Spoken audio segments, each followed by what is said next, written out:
Yielding. And Mr. Speaker, among the enumerated powers of the Constitution, providing for the common defense is, in my mind, the most important responsibility of the Congress. And a key part of the common defense, of course, is ensuring that we secure the nation's borders. H.R. 1299, the Border Security Act, moves the nation closer to a more secure border by requiring the Department of Homeland Security to develop a plan to gain operational control of the border within 5 years. As part of that plan, the Department must account for staffing requirements, investments in infrastructure, and justification and rationale for technology choices and deployment locations. Since 9/11, this nation has spent billions of dollars to increase security along our borders. We've doubled the size of the Border Patrol, built 700 miles of fence, invested in technology such as UAVs and a wide array of surveillance equipment for use along the border. And most of these investments have been worthwhile. But instead of spending money in an ad hoc fashion, the Department of Homeland needs to develop a comprehensive and coherent plan to achieve control of the border while taking into account personnel, technology, and infrastructure needs. The need for a comprehensive strategy is apparent as previous border security efforts succeeded in shifting smuggling and illicit activities from urban areas of the southwest border to more rural and remote areas such as Arizona. However, this balloon effect has only succeeded in shifting the problem.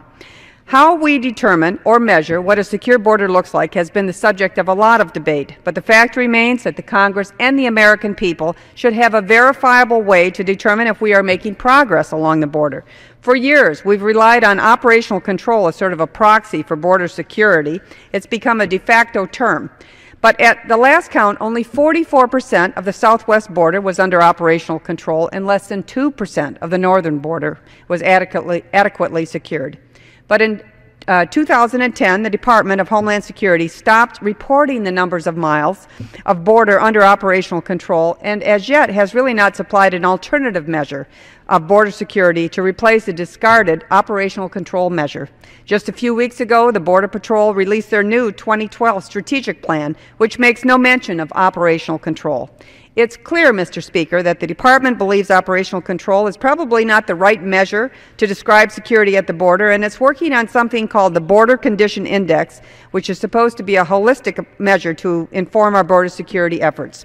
And I think we are all open to a new, more robust standard if it supplements operational control and better describes what's happening of security at our border. To this point, I don't think we can automatically assume that this new measure stacks up against operational control.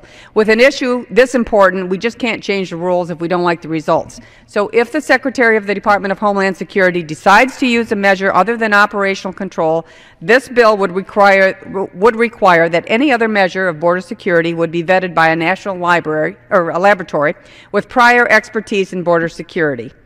I think that boils down to trust but verify.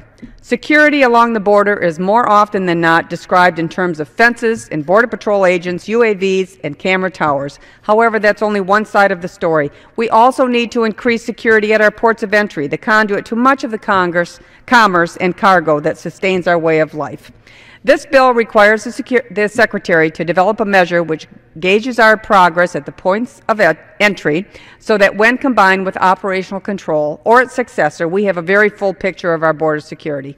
Mr. Speaker, the men and women of the United States Border Patrol and the U.S. Customs and Border Protection have a very difficult job, and I know that we all want to thank them for the very hard work that they do in some very demanding conditions to help secure our nation. And certainly it's our hope that the requirement for a comprehensive strategy will inform the Congress and of the resources needs from the Department of Homeland Security and give the men and women on the border the tools that they need and move us toward a more secure border, both at and between the ports of entry. I certainly would encourage all of my colleagues to support this bipartisan legislation, and I yield back the balance of my time. Gentleman from Mississippi.